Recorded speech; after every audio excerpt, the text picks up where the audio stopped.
So, Premasiri, I believe you're a medical doctor and you're talking about an entirely different topic, mask and mythology. So, first of all, let let us know who you are and where you're from in Sri Lanka. Yeah, I'm from down south. My home place is Ambalangoda, and I'm a Dharmashokya. Uh, in fact, I learned how to craft masks myself, little bit aided by my painting art teacher, a fine art teacher, Mr. Bernard Lokugi.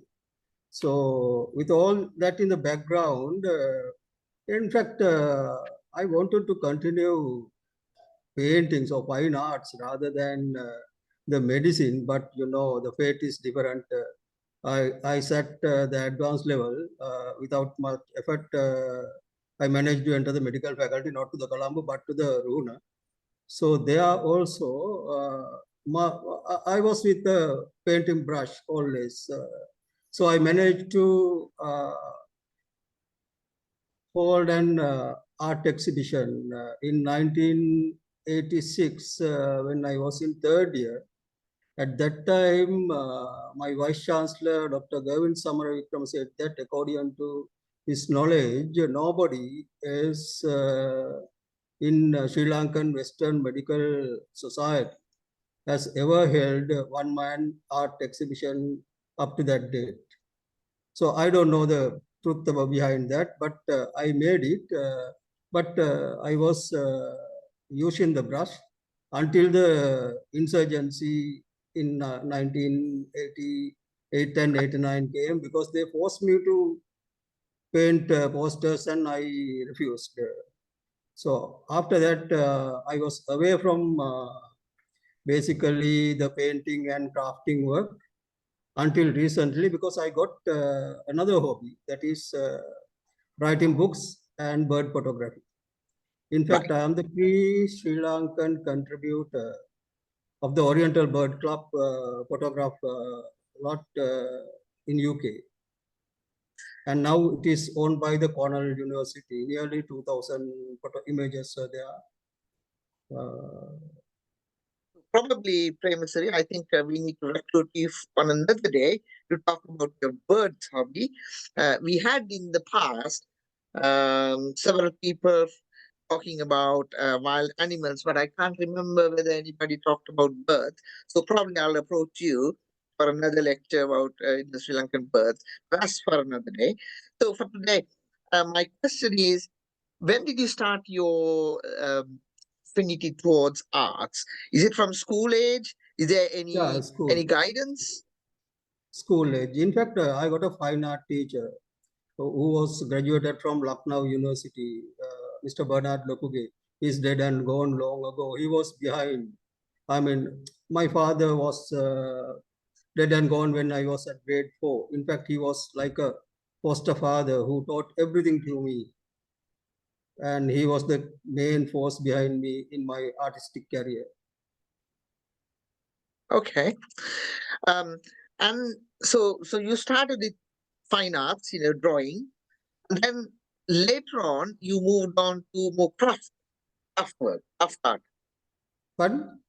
You moved on to more crafting, right? Crafting masters, etc. How did that happen? It is not crafting mass. I did it from school days, but today the mix and mythical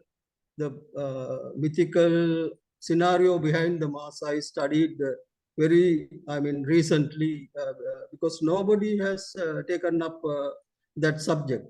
And I happened to enter the subject, all of a sudden by an accident. Right. Now, at this point, you told me the story, but I'm sure our audience will really love to hear that story, how you accidentally entered this arena of mythology and mythology associated masks. So, could you tell us that story, please? Don't please forgive me about my language, right?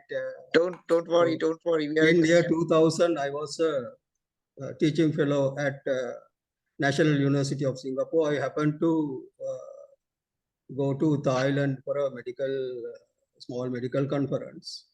There, in the night I have gone out of, I had a very bad drink on that day, so I overslept. And next day morning, I just creeped into the lecture theater. Lecture theater means small room. 30 or 40 people were there. I thought it was the medical conference. Unfortunately, I couldn't understand a single word they are speaking. So they were talking about the mythology of Asian countries. I didn't know, at that time, I didn't know the word mythology. So I was just listening. And then all of a sudden I got up and I said that I'm in the wrong audience and I want to go out. And I excused. So they forcefully gave me because there were no Sri Lankan representing their society at that time. So at the end of that session, after about 2-3 hours, they asked me, what is Sri Lankan mythology? Do you know anything about Sri Lankan mythology? So at that time, I was speechless because I didn't know what the Sri Lankan mythology was. Okay, I thought King Ravana was our mythical king and that part. So I told them that the Sri Lankan mythology, I shouldn't have told that, but I told them that the Sri Lankan mythology basically lies on King Ravana and the stories behind King Ravana. Then one Professor Shanti Sri Pandit from Delhi University, in fact, she crushed me, saying that to you the Ravana is a myth, but for us the Ravana is a fact. And she gave a very good account on King Ravana and his dynasty. So I got very much, I was speechless at that time. Then the president told that, okay, you go, as nobody knows here the mythology in your country, please help us in, if you find something about your true mythology in your country, come and participate to this meeting in some other years, and we will give you the opportunity to speak about the Sri Lankan mythology. So after that, I tried everywhere how to find Sri Lankan mythology, 2-3 years. I failed because no books, nothing. But later on, I was just again came back to mask crafting. I learned that there is a story behind each type of mask. So I tried to recapitulate all these and then started reading Baliya. Bali is a type of chanting for various ailments in our rural culture. Not only the rural culture, even the urban culture, it is still there. Asanipayak wunot baliyak karana. So that is, they chant Bali or Baliya, perform Baliyaga. So I went through this Baliyaga and it says how, it says something about Sri Lankan true mythology. So after that, I went to them and I made a small speech about Sri Lankan mythology. They accepted. Thank you.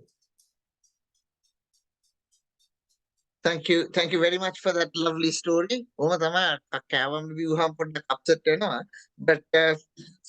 ultimately it ended up you in a much better position than before because you were dragged into studying mythology.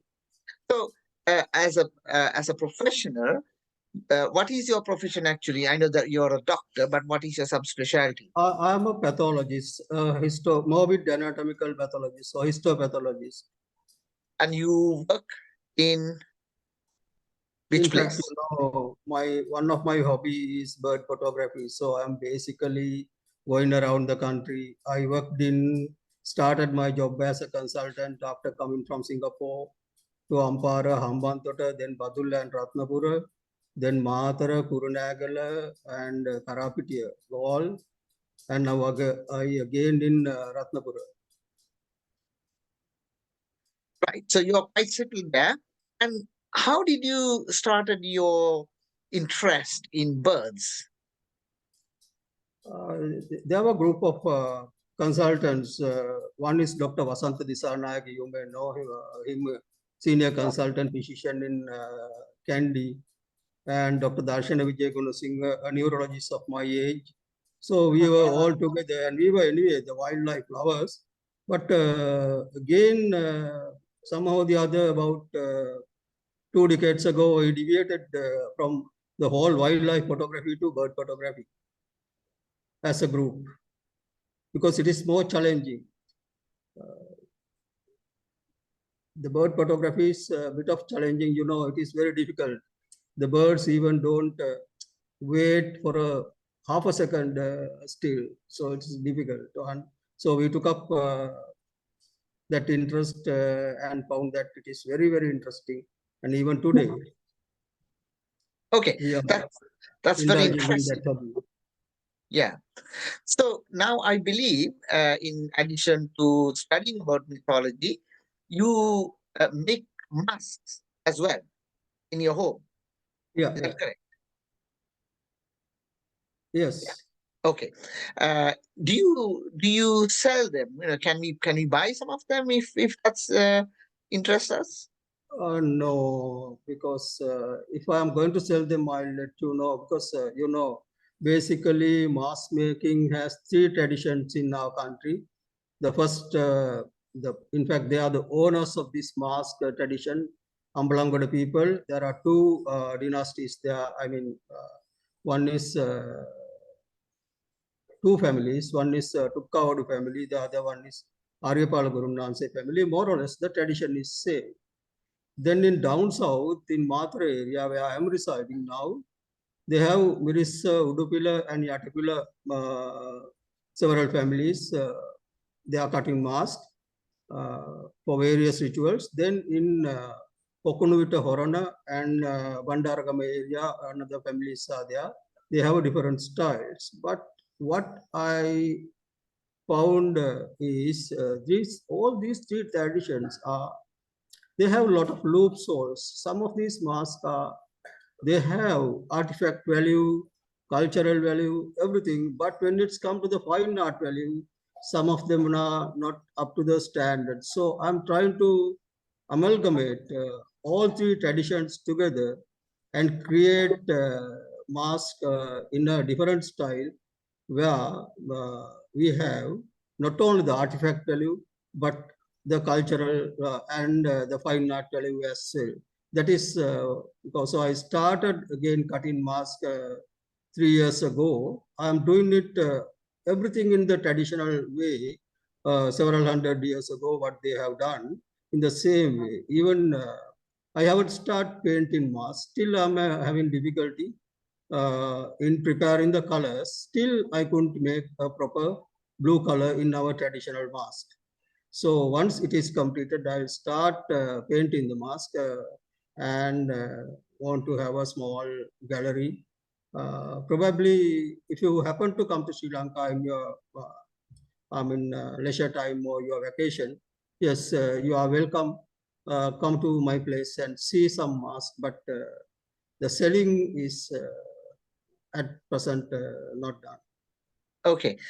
One of our colleagues here, Dr. Jaika Vitana, has made a comment, and he's asking whether you know his batchmate, Dr. Newton Javadana, who is also an ornithologist in Sri Lanka.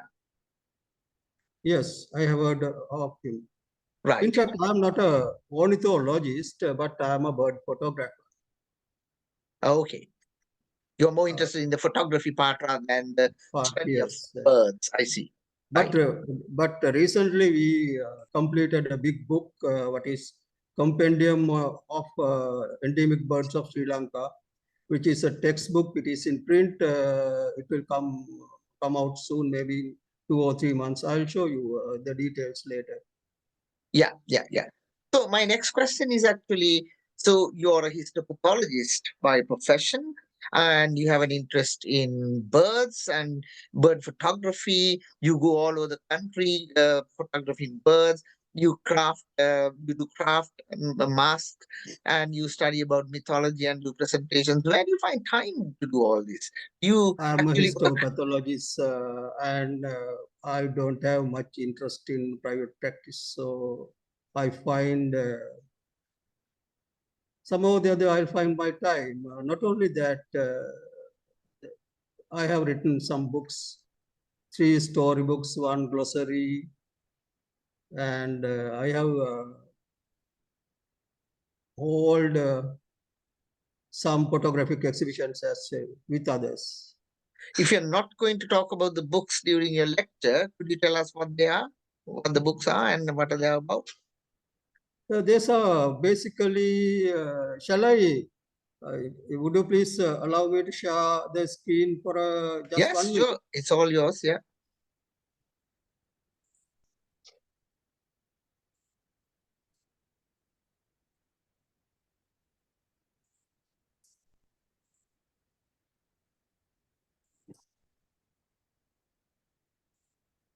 Can you see me now? Yes, we can. So this is my first book, that is 2004 when I was at Ampar. In fact, I have only this photograph. I don't have a single book at present, except the e-copy. If you want, I'll send an e-copy for anybody. And this was became very popular. I printed 2,000 books and was sold immediately. Maybe most of them were bought by doctors, and I'm not going to talk about the outcome. And this is my second one in 2014 again. Yeah, when I was at Kurunagala. And this is a recent one. I have many copies with this. In fact, this was written with the request from our former president when he was not the president, he was the defense secretary at that time. So he asked me to write some stories. So these are 15 stories. Not really, in fact, they are not true stories about the ethnic conflict or civil war in Northeast, not the direct ones, but how the doctors suffer, how the families of LTTs suffer because of this, and how the soldiers' families suffer. So various experience, about 15 stories were there. Then this is with Dr. Prasad Kumar Singh. I helped in finishing this book. Dr. Prasad Kumar Singh is now in Australia as the dermatologist. So I helped in this book. And this is one of our exhibition. These are basically the pictures and experience there with Dr. Vasanta Disarnayaka and 2 others. And this is in print. This is a in-depth textbook. And these 2 Vijayasundaras are twin brothers from Peradeniya University. They are zoology people. One is senior lecturer, not now, I think now is professor. By that time, the book is finished, he was a senior lecturer. Then Manjula Vijayachandra is his twin brother, who is the registrar in Peradeniya University. So we recently finished this. Right. That's very interesting. So another question is, my great friend and batchmate, Professor Ravin Hangwal, spoke to the SLLS few years ago. He's also a photographer. Have you met him? Do you know him Yeah, by any chance? I haven't spoken to him, but I know him. Right. Good. If you meet him, just give my regards as well. Good to have a connection with him. And then there's another psychiatrist here who has posted the question. It's Taya, and she's asking, where can we buy your books? Is it available on Amazon or is it only in Sri Lanka? Yeah, what I can do is I can send easily e-copies if they are interested. If or I can post them, because all are author publications, because I don't rely upon these publishers, and the books are being sold easily by ourselves rather than the bookstores, so without advertising. So if you, I'll send my email. So If you contact. or I think the easiest way is if you publish the links on the chat. If Yeah, you're familiar with that, sure. then all of us can download a copy if that's okay with you, Yeah, rather than spending I'll money. send all the e-copies. That's easy, Yeah. I think. Yes. Yeah. Okay. Yeah. So it will be available to us either today, if you manage to put the copies, or else if you send it to me, I'll distribute it to our membership here. Okay. Okay. This is not published. The endemic birds of Sri Lanka, it's still in print. Okay, I see. Right. Right. So at this point, I think I should invite you to do your formal presentation. As I said, I might not be able to be at the end, but my friend and batchmate, Dr. Sarath Kumare, who is here, is going to chair the meeting after I leave. But that would be after you start your presentation. So the audience is yours now. Okay, thank you so much. So inviting me. I mean, first of all, I must thank Dr. Our pediatrician who gave me the opportunity to speak you all. In fact, I'm afraid because all of are very much senior and veteran than me. I am a pup among big dogs. So please forgive me if I'm going to do any mistakes. And let me thanks again Dr. Chandimalis, who gave me the way to speak to this forum. Okay. This myths are, they are lies. We all know that they are lies. We all have myths in the community. There are myths at the personal level. If I feel that I'm the strongest person in the world, it is a myth. Then there are myths at village or town level. Whether not gamagal. So gold people have a myth that they are the cleverest people in this world. So another myth. Then there are myths at country level. Loking utum sata Sri Lanka. So we all know that it is not so. So those are the myths. But what is mythology? Mythology don't deal with those sort of myths.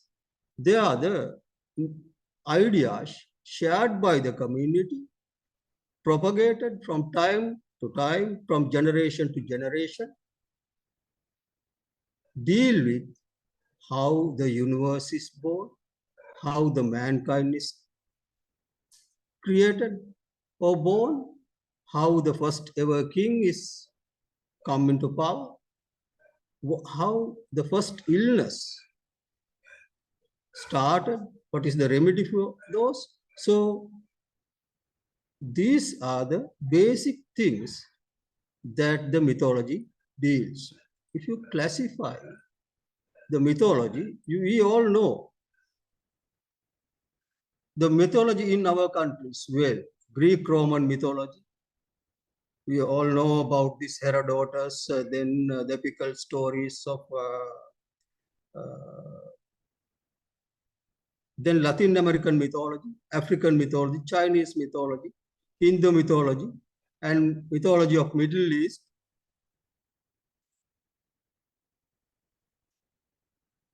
Almost all the countries have mythology, but ours mythology still we don't know, right?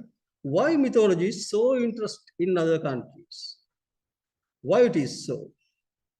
It has impact in the development in folk tales, bedtime stories. So that is how they pass from one generation to other. Most of them are epic stories, very pleasant. The young children, they are very, eager to hear them at bedtime as bedtime stories. Then at the same time,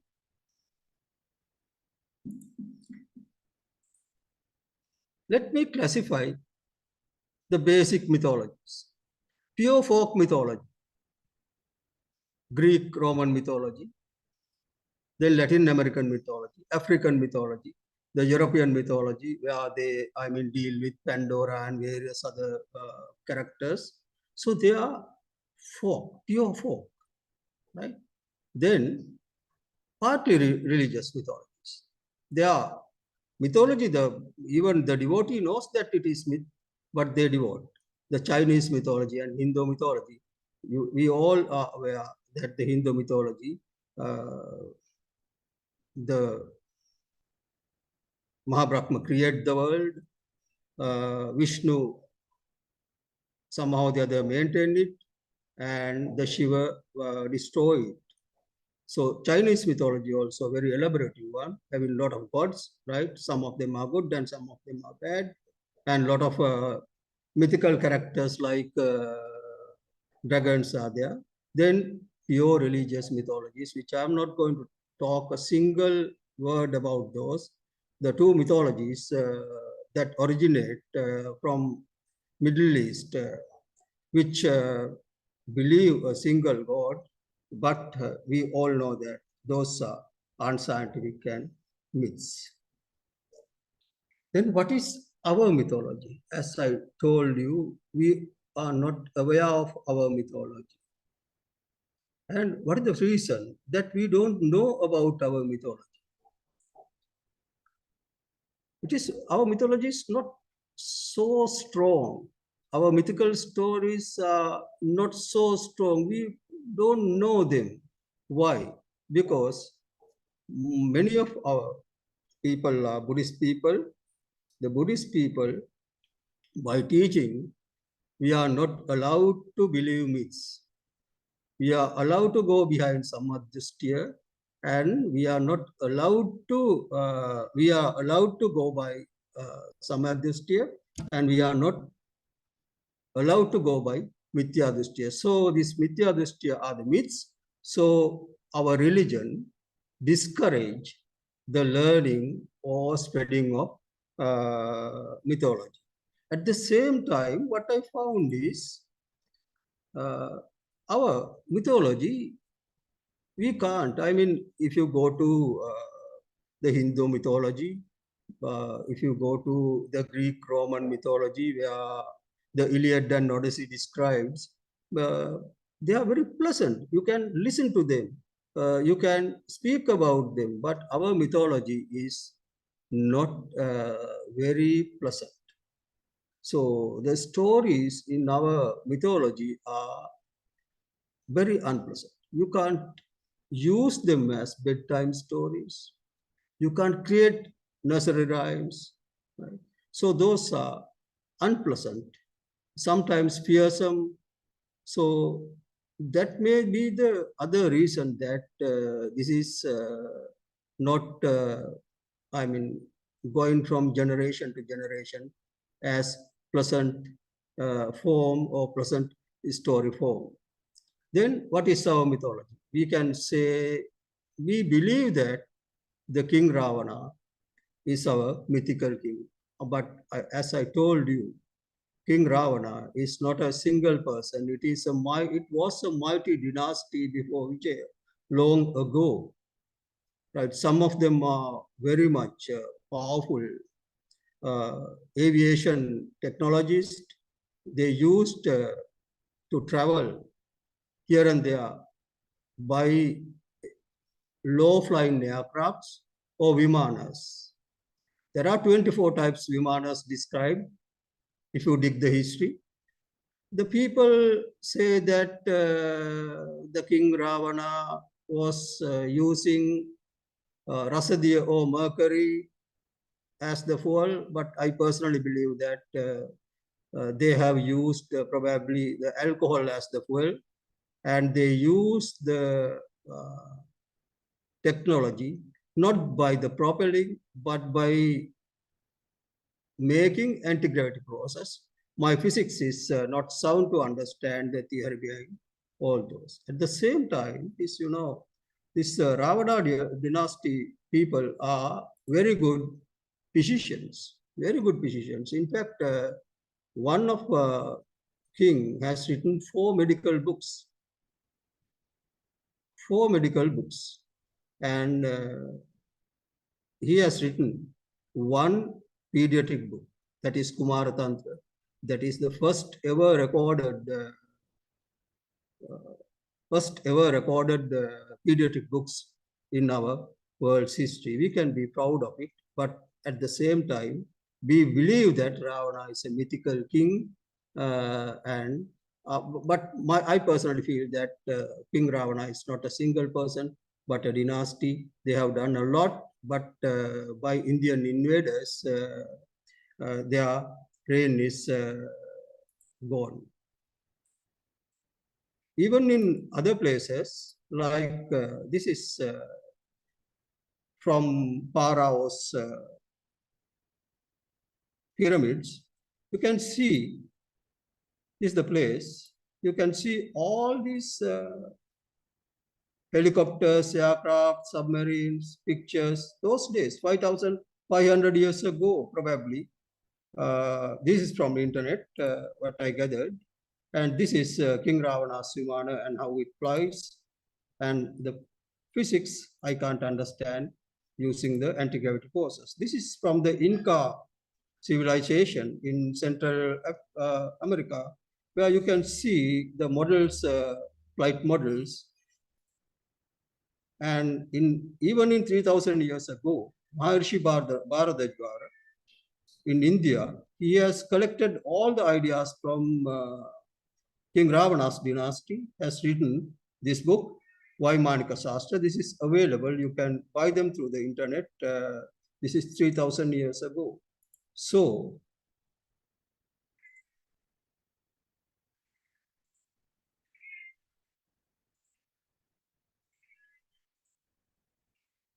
sorry.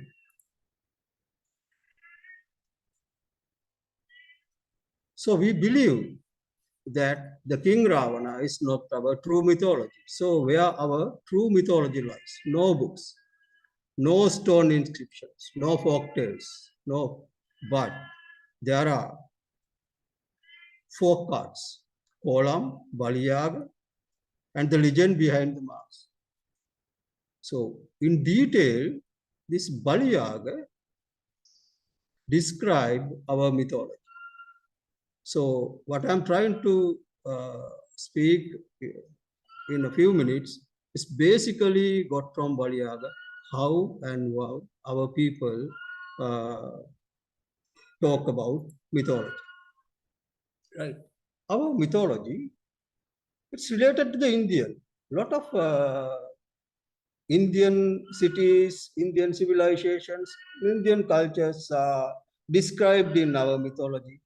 But if you go to that locality, none of them are existing. Now, if you go to Patna, where the Lichavi kings were ruling, we talk about the Lichavi kingdom.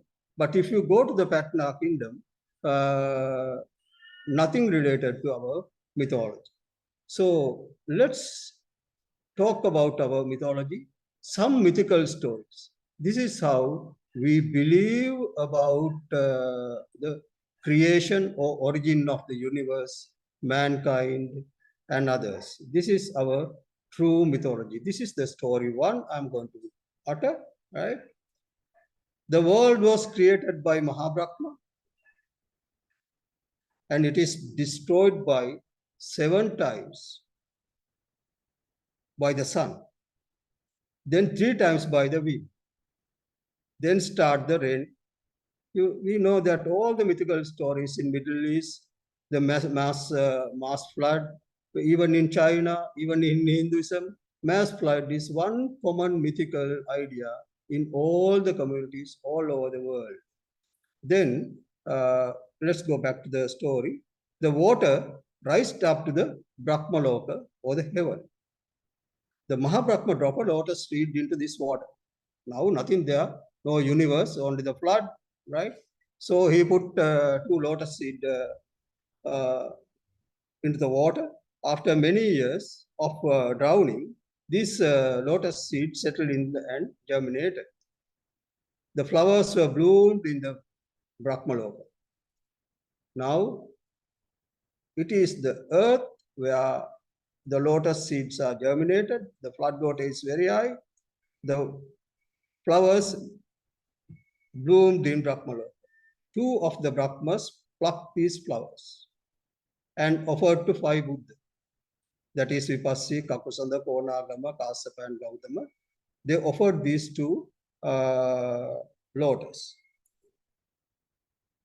After offering these flowers to the Buddha, this floodwater subsided.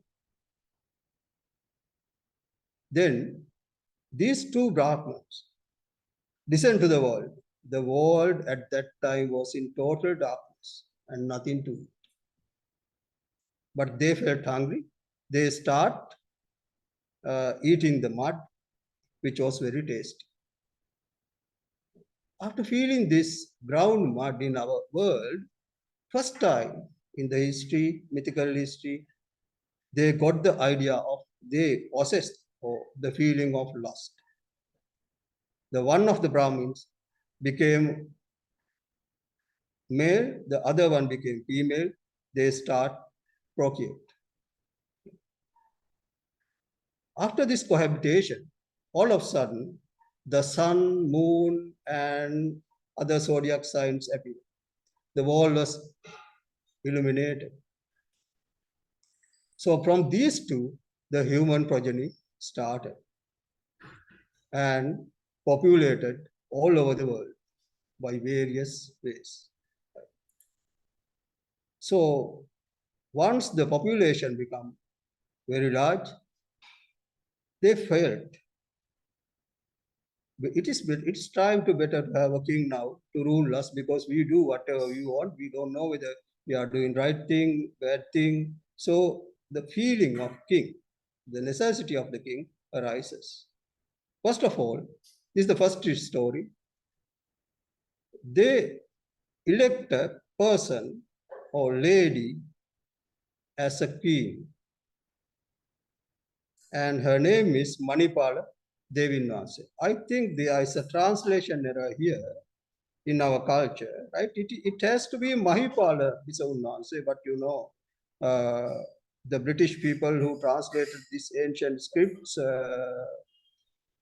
especially the selling man, then Otaka Pertol, like anthropologist. So they have misinterpreted this Mahipala as Manipala Visaunanse. So whatever that is, the first the people elected queen whose name is Manipala Devinase. So in that such this is the mask of Mahipala Visaunanse or Manipala Visaunanse. But this reflects something else as well. You know, our culture is not father-based. It is the maternal priority culture. So even this mythical story tells that they have elected queen before the king. So that is the idea behind this. So this Manipala Visaunase later on married to a person that becomes the Mahasammata king. So this is the mask belongs to the Ambalangada Mask Museum of Mahipala Visaunanse, and this is the King Mahasammata. So this is the king and queen, and this is halfway. This is one of my creation, and this is another king mask, again belongs to Ambalangada mask family, Mahasammata king. Even during this Bali Yaga, various Yaga, the performing art stage is created, and first of all, they put Mahasammata king and queen, and in front of them, only the various chants are made. Sometimes it is Kolang, sometimes it is Bali, sometimes Gammadu, but whatever that is, it is in front of these two masks. They perform various Garayakuma, Sanyakuma, various Nakuma in this, right? Then the legend 2. In this populated community, everybody wanted to become the king, and they quarreled. The god Sakra arranged the cloud to fall off from the heaven. So everybody wanted to try it, but only it fitted to one person, and he becomes the King Mahasammata. Then this is the less prominent story.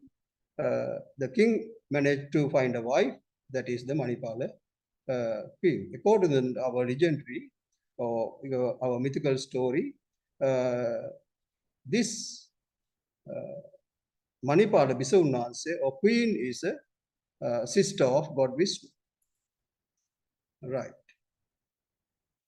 So that is the first story, how the people were born in the earth. And let's talk how the first illness was created or come into the picture. Now, for a long time, everybody was happy in this earth, right? After appointment of the new king and queen, except one person, who was the Vasavarthi Maurya, who was the ruler of the underground. So he was not happy because he doesn't like other one's prosperity. So he decided to seduce the queen. He took the shape of viper, hidden in the queen's genitals, and queen became ill. This is the first ever heard mythical illness in our Sri Lankan society, or this is what we believe. It was an exfoliative dermatitis. So the queen was badly ill with this exfoliative dermatitis. The king's court was consulted for this, and the remedy was the Baliyaga. That is how the Baliyaga came into the picture in our society.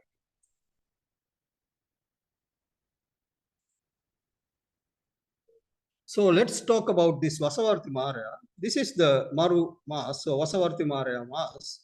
We all are very fond of these masks. Sometimes we hang these masks in our houses as it has ornament, I mean artistic value. But this is the story.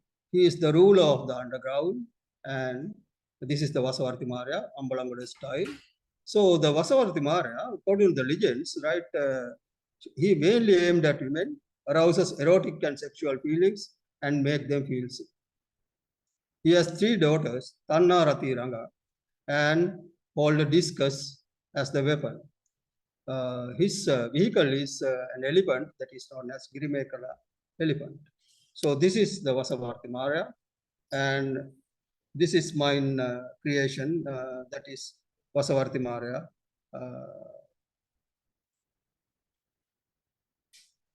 So that is the main story, but always in region to region, there are many stories about the first ever illness. So this is basically I found from Pokonuvita area in the Balichans. This is how the first illness was created. The king dreamed of a viper fallen in the body, right? King was seriously ill, and according to that story, it was a backache. Yeah. So the main story, it was the exfoliative dermatitis for the king. The second type of story, they say it is for the king, it is a backache, and it is intractable backache. And the king's court was consulted, and Baliyaga was recommended. This mask is from Ikkadu person has created this. This sort of masks are not painted really. Okay, according to our mythology, our myths, right? In Sri Lankan myths, our universe has 3 main parts. That is air, water, and earth. Air is Va, water is Jalatale or Passo Polotale. Then there are 3 mountains and Mahameru as the trick, right? The regions for Asura and Naga, and it's guarded by 4 gods in either side, right? In all 4 sides. The Sakkala, it has 4 continents and 3 rivers, right? Uma, Ganga, Parvati are rivers. Then sun, moon, and 9 zodiac signs. Then, not only our Sakkala, they describe 16 other Sakkalas as well. So this is more or less, it is like our Milky Way. There are many other Milky Ways, right? Then they describe 16 more Brahmalokas, like our Brahmaloka in mythical stories. So in this is the Ratnapura Raksha from Mirissa. Now this is nearly, I think, 200 years old in very dilapidated condition and beyond construction, I think. It's not belongs to a museum. It belongs to a person in Mirissa area. Okay, let's talk about little bit more about Sakkala. The ocean is ruled by Manimekala king. The land is ruled by Mahikanta. The Mara is the king of the underground. There are areas for Raksha, Naga, Kumbhanda. So, and they describe 300,000 Gandharva Raksha, 600,000 Garuda Raksha, 10,000 Asura, and many more. This is a mask of Nagaraksha. This is another roop of Nagaraksha.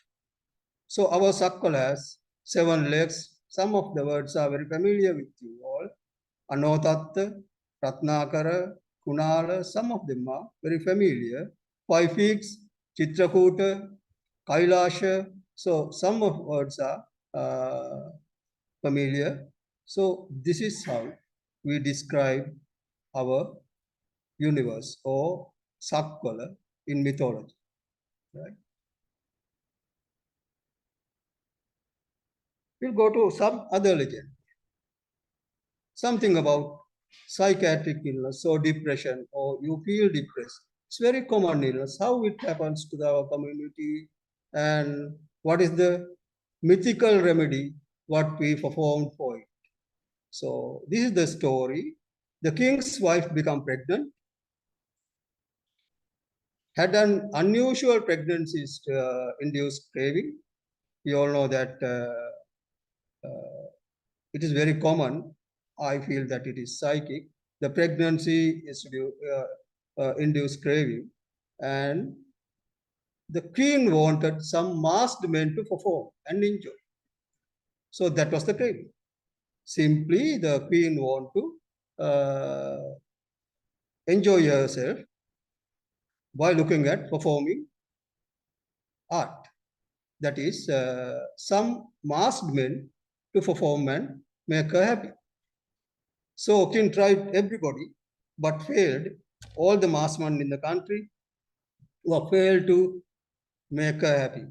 The king and the queen were desperate, and according to the legend, one small god who was pity on queen informed the matter to God Sakra, who was the ruler in heaven, and God Sakra informed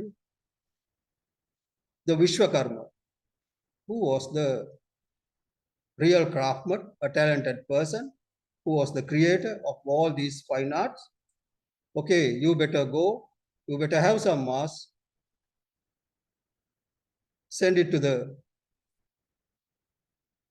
earth, and let the king make happy. So Vishwakarma cut and create mask in sandalwood, and that is the first ever traditional mask mentioned in the mythical history.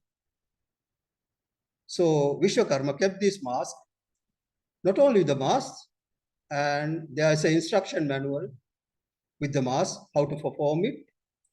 The performs are known as the kolam. So God Vishwakarma made some kolam mask, created in the king's ground, king's yard, And then the people with the instruction manual, the people tried these masks, danced, and made them happy. That is the origin of Kolam festivals. Even today, the Kolam Yaga or Kolam Madu or Kolam dance, it's very easy going dance, right? I'm not sure whether you have seen them. They're very easy going performing art, right? The simple idea is to make the people happy. They talk nonsense, right? Very rarely they use a bit of two meaning filthy words as well. But the primary idea is to uh, elevate the mental conditions of a depressed community. So sometimes, everything goes monotonous in a village or town. Some people start kolam madua, then they are mental. Those days, no TV, no radio, nothing. So the mentality of the people become elevated in the group wise. So these are kolam masks. It's a very famous one, Lenchina and Jasaya. So this is the Lenchina mask of kolam. And in our village community of folk arts, right? This is how the soldier or kings people describe the crafts, right? It's totally sarcastic way. Even today, the soldier is given a dignity. But in our mythical community, in rural setup, this is how they craft the police people as well as the army people or king's people. So very sarcastic sort of creation. Yeah, this is Hevaya or the king's people.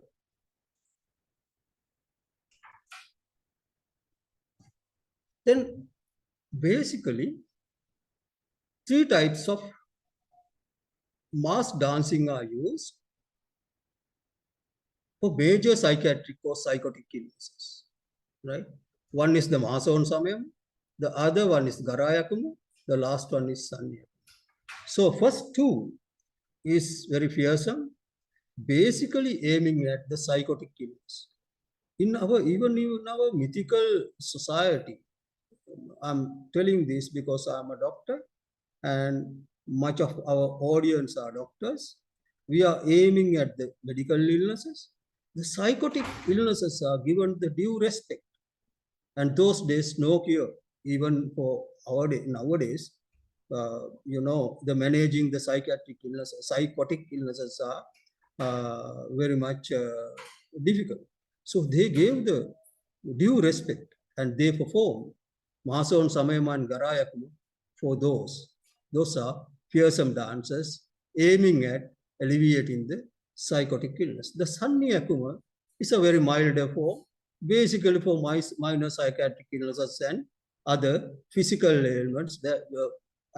Those are basically treatable illnesses. So those days, these fearsome dances are performed basically for the psychotic illness. Even those days, our mythical society or the persons who created the mythical stories even knew that the psychotic illnesses are bad and difficult to deal with. The due respect was given. The Mahason Samayama and Garayakuma and that sort of dances were made. And the Sanyakuma is separated for milder and less milder psychiatric illnesses as well as other physical illness. Our mythical society didn't care about the medical illnesses.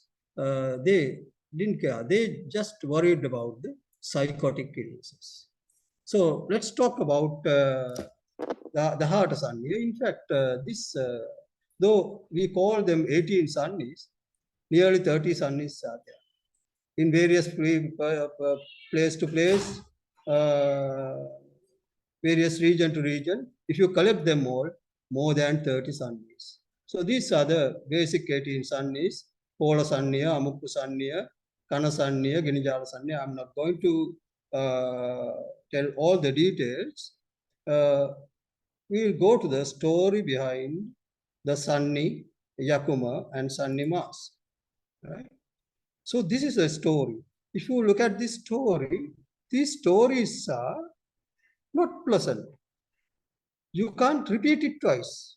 You can't tell it to your offspring or grandchildren at all. They are very ugly, fearsome stories, unpleasant. That is what has happened to our mythical stories. Unlike in the stories in Iliad or Odyssey, unlike in Hindu mythology or even in Chinese mythology, the stories are pleasant. You can use them as bedtime stories, but look at our stories. This is what we possess, but this is the real mythical stories what we have. Though they are unpleasant, can't tell. This is ours. This is our heritage. In the left hand side, so this is our Mahapola Sanyaka, and let's see how this yaka is born and what is his portion.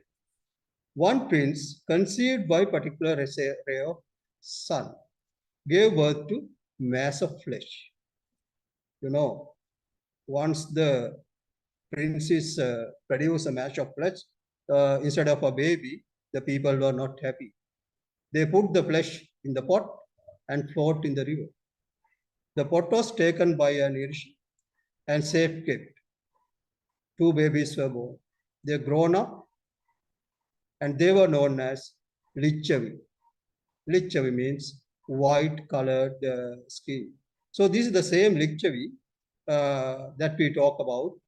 They populated, the offspring populated in Visala Mahanura, that is in India. So at one time, one of their king was Sankapala and the queen is Asupala.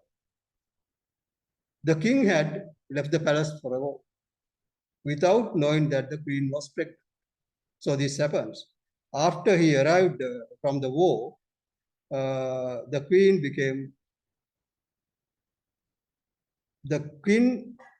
king came to know that the wife was pregnant, and a lot of rumors or gossips were hanging around. It was from the chief minister. But the queen, as usual, sworn and denied. And in fact, this baby was from king. It is not from the minister. The king ordered to take her to the forest, tie into two pubberia trees, and render torn into two parts. The king's one half was with a uterus, the other one was without the uterus. The fetus thrived on mother's dead blood. Later, the dead body of the mothers was eaten by this child. Still later, he ate the dead body of the others, and he became a fierce demon. So these are very ugly stories. After consummation, right, sucking the mother's blood, eating mother's flesh. So those are very unpleasant. But this is what we have as the mythology. And he became a fierce demon. He determined to take revenge from his father, the king. He created 18 avatars by using 18 medicinal pills. And he became the Mahapola Sanyaka. And 18 avatars are other the Hatasanni or 18 Sanyakas. He came to Visala Mahanura and created the pandemic. And we all know about that pandemic in our Buddhist culture, right? Buddhist history.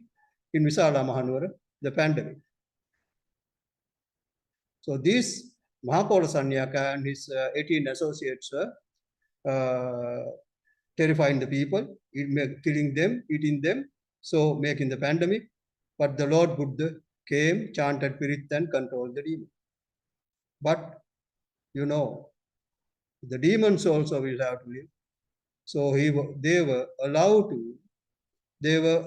to, this main demon and the 18 other demons are allowed to create small illnesses. And once these illnesses are created, or if you got this illness, you offer the things to this demon, okay, you are healed.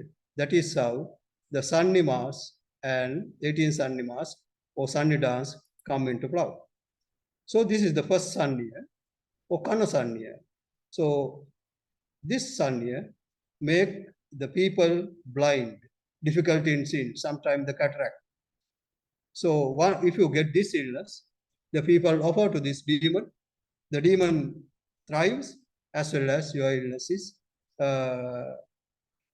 cured. So this is how the Kanasanya come into the picture. And these are Kanasanya marks from various sites. And some of the Kanasanya marks, some of them are from internet. See the various Kanasanya marks at various places, right? So not nice, but it has some ancestral or cultural value.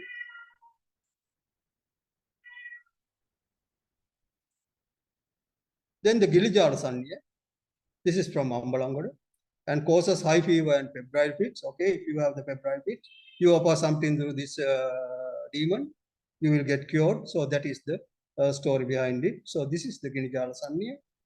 And see the Gilijala Sanya from various areas, right? This is the Marusanya. This causes death. This is from the Ambalangadu Mass Museum. In fact, it has to be not the death, near death. If you got the near death experience, okay, you are frightened because this is caused by this Marusanya demon. You offer the demon something according to the rituals. Okay, you are get rid of near death experience. So this is the Marusanya Mass. At various places, you can see a person inside this Marusanya Mass from various areas. One is from Ratnapura. Then Korasanya, basically for limb ailment or limping. So these are the various Korasanya masks. I mean, even those days, these mask craftsmen were very much talented. By looking at these three faces, we all know that it is not the faces that is disfigured. The facial disfiguration is due to the illnesses somewhere else in the body. So see how talented they are. This is the facial expression. I don't know whether you can understand, but for me, I can understand by looking at these three faces. They don't have the facial illness or Wells palsy or Parkinson face. No, this is not so. They are having somewhere else, the ever suffering place is somewhere else. But see how they created in very ancient villages, right? So this is again Parasanya or limping. Then Nagasanya is basically for dreams of serpents, boils on the chest, sore mouth, bad taste. This is from Mapalagama Mass Museum. It's Nagasanya, various masks. Godusanya, basically for dumbness, right? See how this, I don't know, I can understand this person is trying to express something, but he is expressless. See how nicely it is crafted by this lay artist or folk artist. This is Godusanya again in various places. This is Gedisanya. In some places, it is known as Vedisanya. It causes furuncles. You can see a furuncle here on the face, right? In some masks, it is here.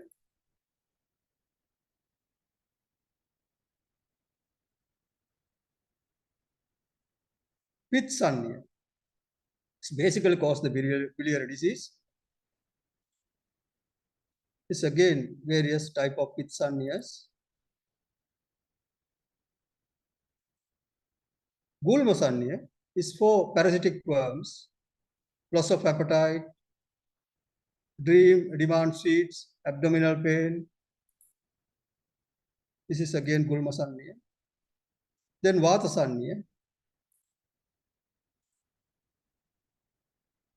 Jalasanya is the other one. It's cold, shivering and unbearable cold, maybe febrile illness. So this is Jalasanya, sorry. Then the Bhuta Sanya.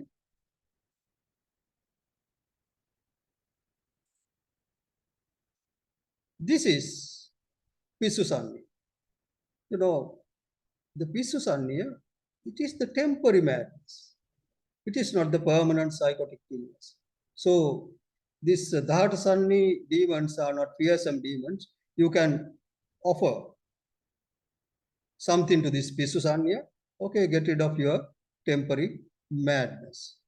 So these are nice story, nice mask. See the Pisusanya in various areas. Bhitasanya is for frightening and temporary unconsciousness. Various places Bhitasanya. Then Veerasanya is for deafness.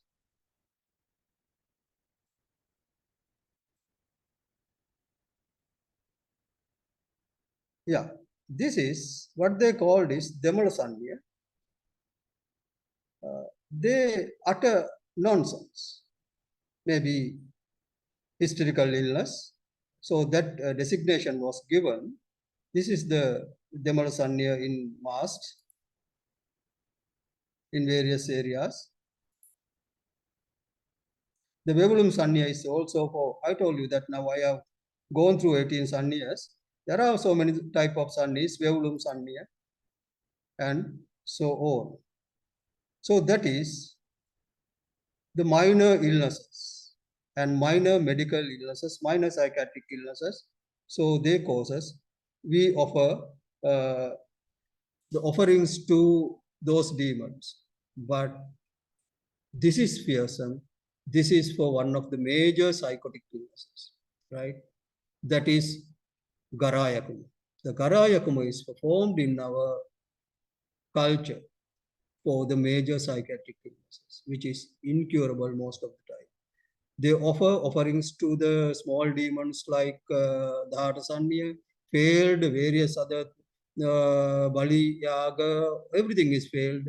They ultimately resort to the Garayakuma, which is in fact one of two ultimate mythical dancers. So let's talk a legendary story behind this Garayakuma. Dantapura king, the wife of his king was Sansavati, gave birth to a child who has supernatural powers. His name was Dalakumara, and the Brahmins of the king's court forecast that this boy was going to cohabit with his sister, right? Because he has supernatural powers. One day, for the king, he will be a big problem because he is going to cohabit with his sister. So king expelled him to the jungle. The boy grew, and he grew very long up a right? Later on, he took his sister by force and kept in the jungle and cohabited with her. One day, the sister managed to escape from his custody and went deep into the jungle, committed suicide by hanging. So this sister died after escaping from his custody, right? But this Dalakumara, or fierce demon, didn't know that this sister has died. He began to search for her, and he was very hungry. He started to destroy the jungle and kill the people.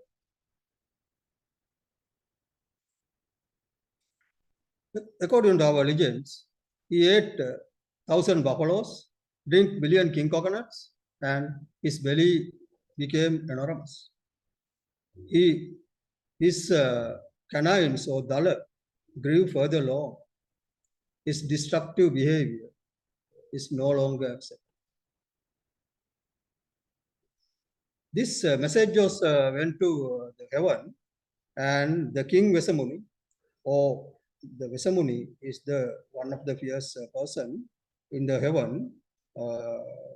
He is the king of all demons, and he stopped his destructive behavior. But allow him to keep two subordinates, males, and 2 subordinate females.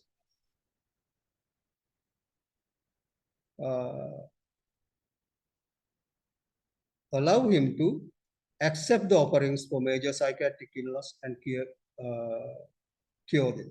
So that is how this Garayakuma come into picture. So this is one of the Garamas. You can see the upper canine goes up to here. Right? So this is the Garaya, one of the major Garayaka. This is in Mirissa, very old mask, partly broken. So that is the Garayakuma, one of the major psychotic illness, the dance that is performed. The other one is the Mahason Samaya.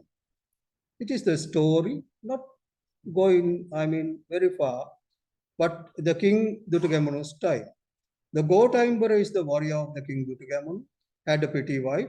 You all know this story. Jayasena was attracted to her. Gotaimbara has challenged him for a duel. In fighting, the head separated and lost in the jungle. So God was pity on this Jayasena, headless body, right? He separated the head from a bear's head and fit into this Jayasena's body, and in the wrong way as well. So he became later on the Mahasona or Jayasena Yaka, right? So this devil associated with graveyards, right? Carries an elephant in the hand and sips blood from the elephant. This is the Mahason Yaka. The Mahason Samayama or Mahason Yakuma is basically performed for as an ultimate devil dances. Right? It is not performed as a folk art.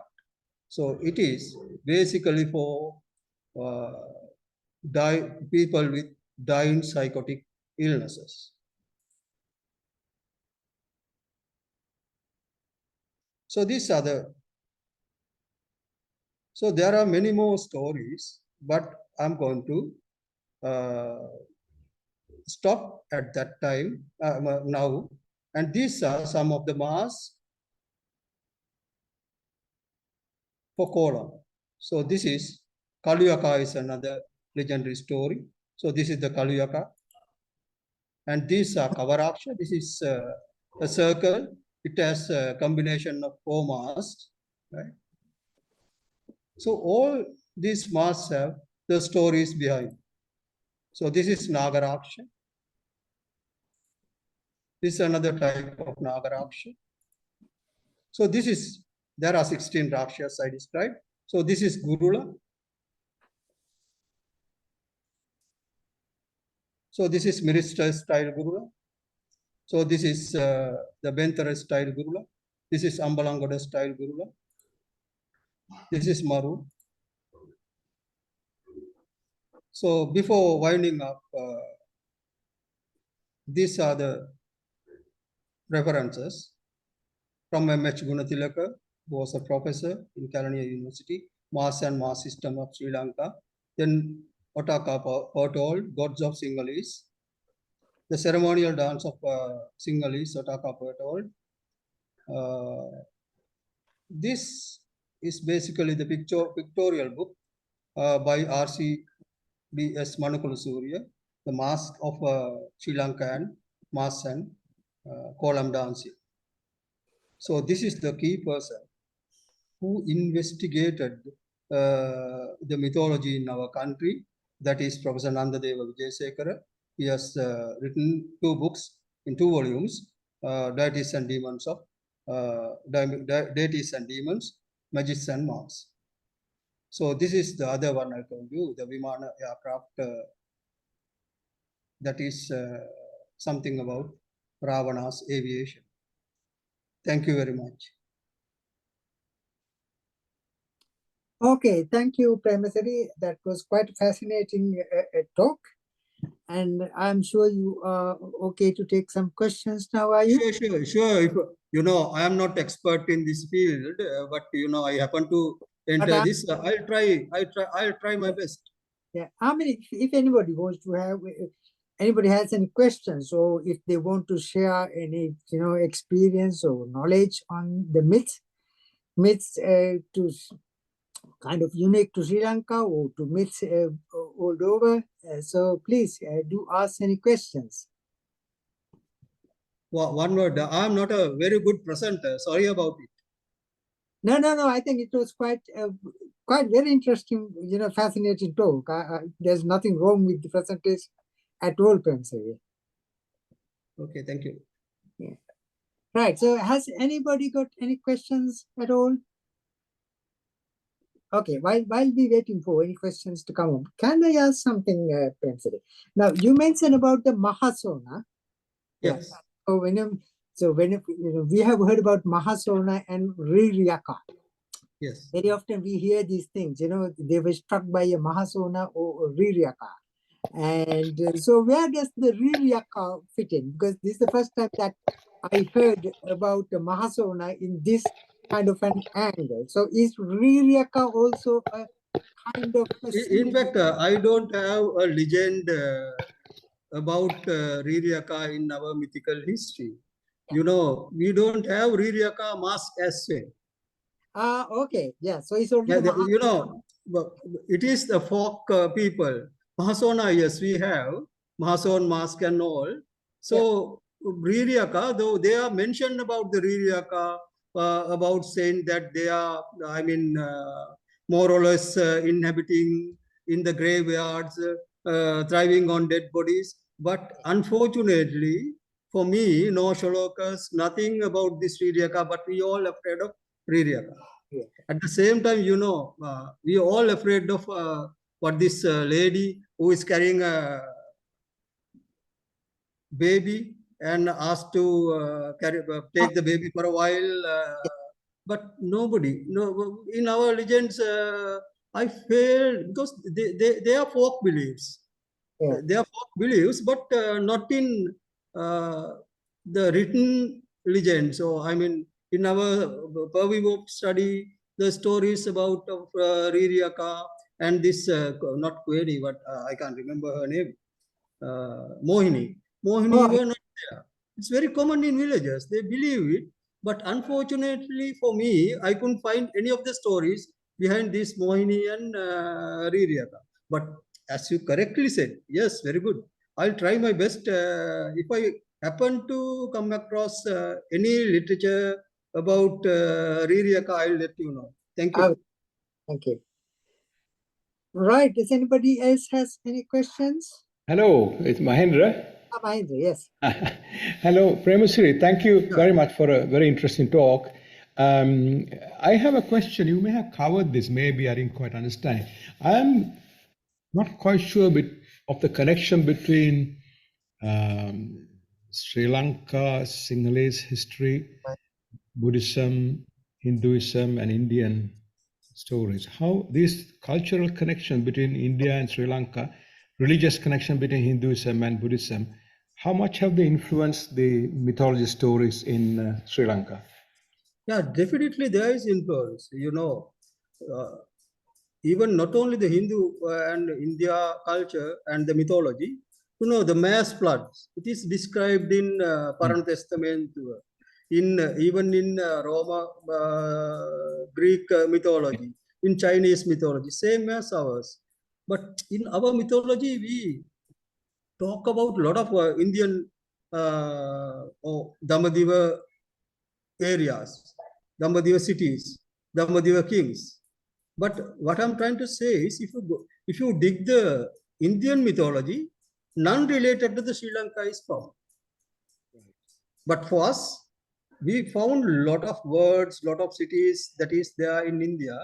But in India, or if you go into these places and dig their mythology, they don't talk about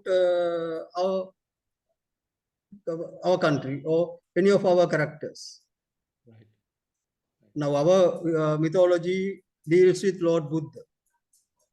but Buddhism doesn't say anything about our mythology. So all these folks, I mean, all these lies, right? But I don't like to use the word rubbish.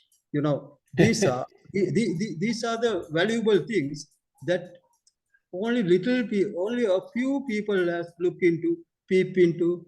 But you know, marketing of this mythology is difficult. Unlike in other countries, as I told you, you know, they are very ugly, not pleasant. So marketing this, even the lecture, even if I utter a story, you feel embarrassed to hear this. You got my point. If you read the Iliad or Odyssey or Chinese mythology, Chinese gods, most of them are pleasant, at least heroic. Ours, I mean, totally deviated route.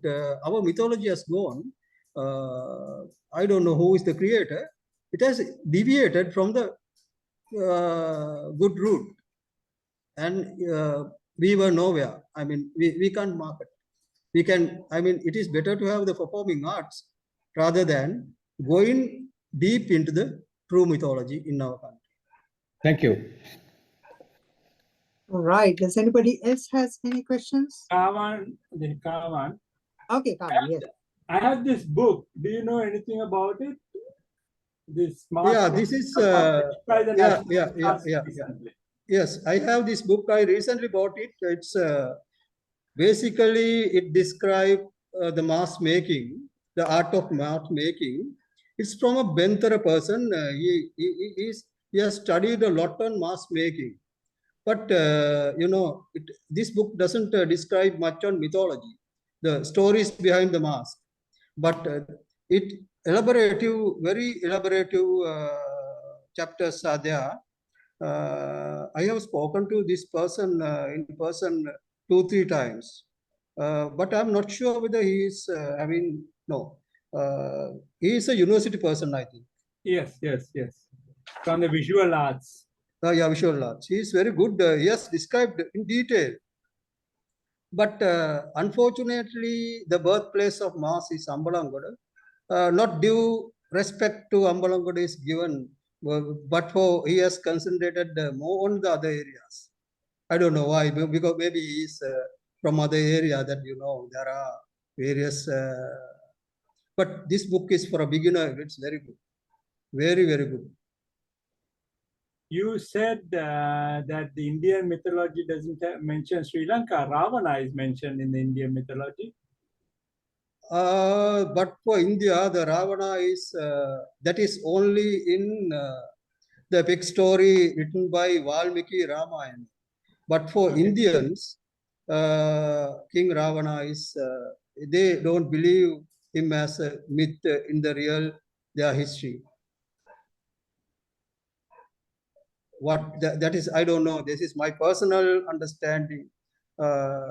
Though it is described as a mythical king from, it's described in a mythical way as well, you know, by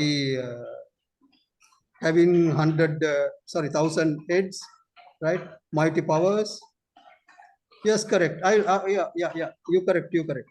Their mythology only at one point, that is only in Ramayana, it is described as a mythical king from Sri Lanka. But if you go to Vietnam or to Laos, for their Ravana is different. Does not They come don't from believe that the Ravana is from Sri Lanka. They again, now even if we go to Thailand, still the Thai dynasty is the Rama, right? The present day Thai dynasty is Rama. Still the king Rama 9, no, Rama 10, but Ravana, again for them, it is from some other country, but not from, as far as I am aware, it is not from Sri Lanka. So Ravana is a legendary king in this mythical world, but I'm not sure whether we can possess it. I mean, we can hold it as our in our grip. But what I understand is Ravana is the pre-Vijaya mighty dynasty in our country truly existed. Yes, there's a lot of evidence for that from what Raj Somadeva has done research with. Yes. So I think it is better to discourage having the idea of Ravana as a mythical king. I think it's better to believe him rather than putting him into the mythical world. I don't know whether you agree. I think he is one of mighty king like Dutugamunu or Parakram Bahu. So why we put him into another world because of this first chapter of Mahavansa? So I think we'll have to keep him as a mighty king in our history rather than in the mythical world. You may not agree, but this is what I feel. There is a big group in Sri Lanka who are trying to make it a major source of strength anyway. Thank you. Okay. Thanks, Kavan. Thanks, Kavan, for that question. Okay, Premasiri, I have another question actually. Now, you know, masks traditionally they were made by sandalwood. Is it? Are they still made by sandalwood, or do you use any form of other No, soft? this is what the legendary stories say. The first ever mask created Was- by the king Vishwakarma was created by sandalwood. But you know, sandalwood is not available in Sri Lanka. It is artificially cultured, and most of the time, our today masks are made by the kaduru or Nux vomica tree, which has very high stitching content. Even as a firewood, we don't use it. It has naturally occurring insect repelling properties, so antifungal properties. So you can keep it. Is it a soft Many wood? decades. Hard Yeah, wood? very soft wood. Soft. It's So very soft. it's easier to craft. There are other softwoods as Rukkattana, but they don't have that property. So after about 10 to 15 years, it will be attacked by the fungi and destroyed. But you know, this tree has very good properties, toxic properties. So, and very soft to cut. If you get a wood block, cut in the first month, it will be like a cutting cheese right here. The crafting is so easy, but none other tree I have found that it is easier than this. Tarat Shihan and Joy Kavitan have put their hands up. Okay. Yeah, Shihan, do you want to go ahead? I think Jaika was before me. Okay. Jaika, you there? Okay, Shihan, I think you go ahead. Hello. Hello, Hello, Premasiri. that's it. Yeah. Thank you for that talk. It was most interesting. Just want to share and compare some of my ideas and my findings with you. My interest in masks actually began at the age of 4, when as a little child I was carried by my father to the Colombo Museum, and I was terrified by that whole wall of masks on the near the staircase. So I used to close my eyes and be carried up. And also we used to be frightened. I used to be frightened by the stories told by the servants in our house who used to come from villages as well. I would perhaps disagree with you that our legends and myths are not palatable to the rest of the world. I think there are quite a lot of horrific stories in all the cultures, and we should appreciate them all. Now my questions to you is, have you any idea about what the Ratakshi Raksha is, as described in the Mahavansa, at the time of, I think it was during the Lambakanna dynasty. Have you any idea about that? I have another question after that. I'm sorry, sir. I have heard about it, but not in our mythology purview. I haven't come across this. As a sort of pathologist or somebody who, any other physician or somebody, I wonder whether any of the audience could sort of hazard a guess as to what disease would make the people's eyes go red and die? I think it is a viral illness with sore eyes. All Rather right. than it is not a, according to the, I mean, Mahavansa description, it is not a simple conjunctivitis. It Right. is febrile illness. I think it is a hemorrhagic illness. Yeah. Leptospirosis, for example. It made the people die. I mean, it was Yeah. basically a plague, wasn't it? I mean, it killed a lot of people. So it can't be conjunctivitis. The Mahavamsa has a little sort of subtext to say that it was probably scarlatina, but I doubt that explanation is right. I was wondering whether you or anybody else would know what it is. Maybe so. I don't have much idea about it. The other question is about my favorite mask, the Vedisanya, which you showed. Yes. Now, I have actually published an article in the Journal of Laryngology and Otology. And in fact, I actually have these three books that you mentioned, the Gunatilaka's book and I think it was Vijayasekara's, the 2 volumes. Yes. And I researched on those and read a little bit more. And I began to realize the mask Vedisanya has been misrepresented. Very often, a lot of these Sunni masks, people have got them confused with what the medical condition is. And one of the books itself states that the Vedisanya is often mistakenly confused with the Vedisanya. Yes. Yes. And yeah, I was interested that one of the masks had a sort of a boil on the face that you showed on the Vedisanya. Yes. And of course, the Vedisanya has a crooked face. You know, the face is twisted to a side. And if you read those 3 books, you will find that at different places, there are different descriptions of the mask. One which states that when you get the Vedisanya illness, that the sufferer has hallucinations and dreams of explosions and guns, right? So that's one. And the other place says that the masks or the illness causes discharge from the ears. So being an ENT surgeon in my former incarnation, I retired now, right? This was many, many years ago. I did a presentation to the Society for History of Medicine. And I presented this mask and stated that this is the first description of post-traumatic stress disorder. This is the first actual description by our exorcists of post-traumatic stress disorder. Many centuries before the Western world even had an idea of what post-traumatic stress disorder is. So the Vedisanya mask is that.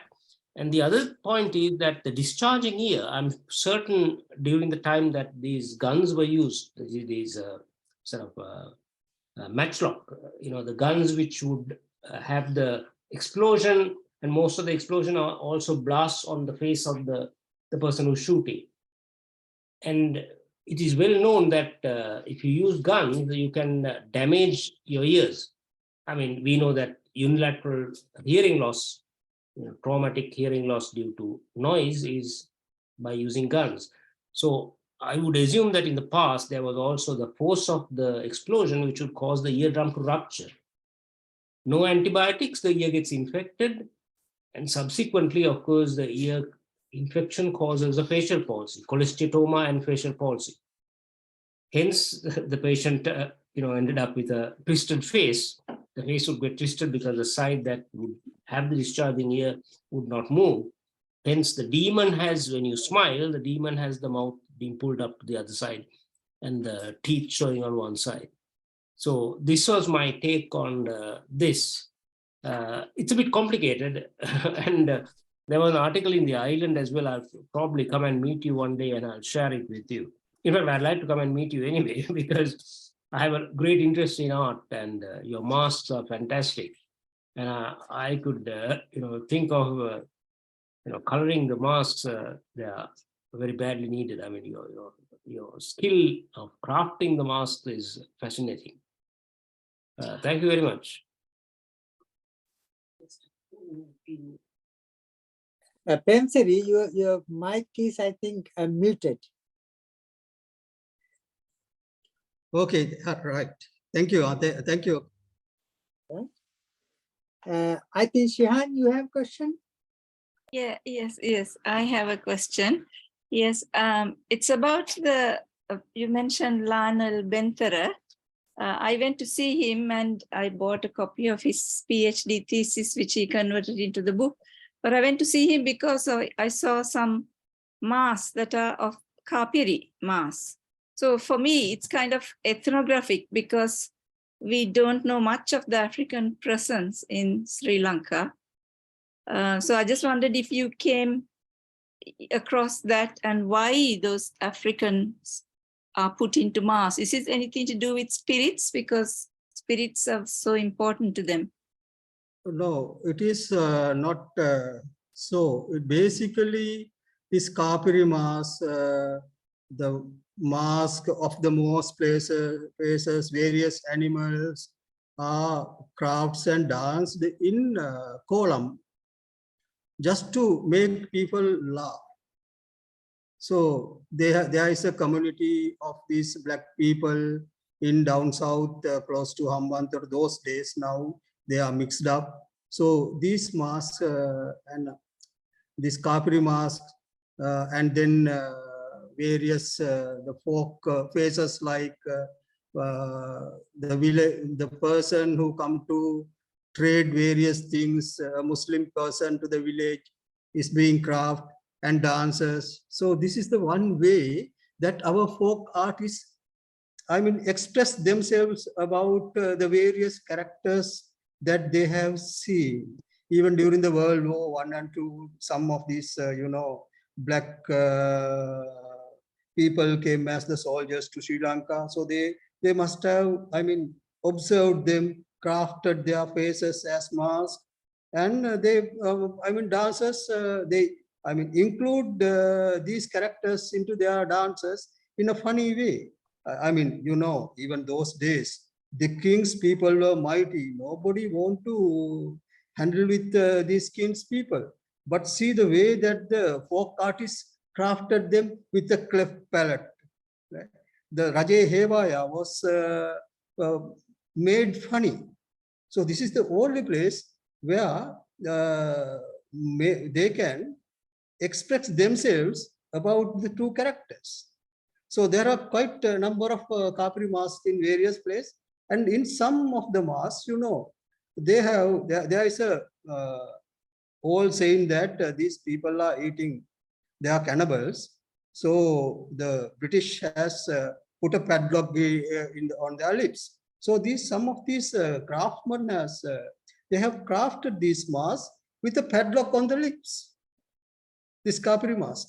So that is the way that they express themselves about these Kapiris, about these various, some of them are conners, these traders who come to the village. So this is the only place they can express themselves in a folk style, in the village dancing stage. So as far as I am aware, these Kapiri masks are not very old, maybe maximum 100 years old. They are not very much old, but still they are there. I'm not sure whether you have satisfied. So even Yes, today. yeah, I think the Koggal area, there was in the newspaper, you see a woman who is like over 100 years old, suddenly appearing, Africans appearing. But what you're saying is true, that Africans are around, but they have intermarried and disappeared, into the population, general population. Yeah. But the diseases remains. Ethel and everything came with them in the community in various pockets. But even the lime they took into Sri Lanka, the Kafir lime or Gadadihi. So Kafir, if you go by the word, it is the Kapiri Dehi who bought. Even today, now we use to cook Thai style foods, the Kafir lime. They came with these African people. So the padlocking is true, or is it just a misinterpretation? No. It can't be true. It can't be true. It can't be true. But the way they exhibit, they have seen the Kapiri soldiers, but not clear enough. But they got the idea that they have heard about them, so they created with a private padlock. But not all. A few masks I have seen with a padlock. All right. Thank you. Welcome. Right. Thank you. And anybody else want to ask any questions? Mahendra, you seems to be quite keen. No? Mahendra, you are Yeah. muted. Well, yeah. I mean, the only thing I'm interested really is the use of words. You see how the language. Sometimes we call things false beliefs. Sometimes we call them mythologies. Sometimes we call them nonsense, depending on whom we are speaking to. So mythology can. I think there's an inverse relationship between scientific discoveries and mythology. The more science advances, the lower the mythology goes downhill.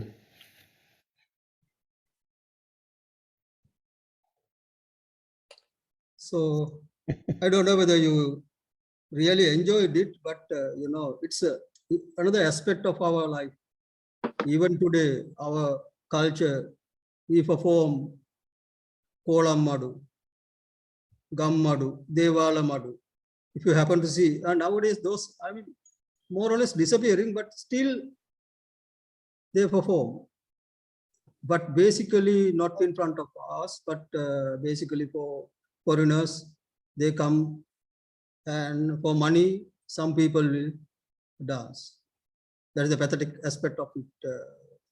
We are losing this heritage. I'm not sure whether we are capable of keeping, because we all are professionals having various other interest. So as I told you, I'm trying to make my basic idea is making these fearsome artifacts more palatable, more artistic. That is my intention. Not the mythology, but the mask. Some of these masks it is impossible to hang on our veranda or sitting area. So I'm trying to give a better or decent face for this, or facelift. I don't know whether I am going to succeed. So that is my intention. People like you are extremely important, because somebody has to do this research and have it ready for people to find out. That a later generation might really thank you and say, my God, thank God for the work he has done. We understand things better. So I really applaud your work. Thank you very much. Thank you. Okay, if there's any other questions from anyone? No, I think, I think we had nearly 2 hours of fascinating talk. Oh my God. So that's wonderful. And I want to thank you, and I'm sure everybody will raise their hands to give you a good applause, and wish you all the best in your quest in making more masks. Okay, thank you, sir. Thank you so much. I mean, thank you for giving me the opportunity to speak people like you all, because we don't have that much of I mean, our audience is entirely different, but today I had a different audience. I don't know how you find it. Thank you, sir. Thank you so much.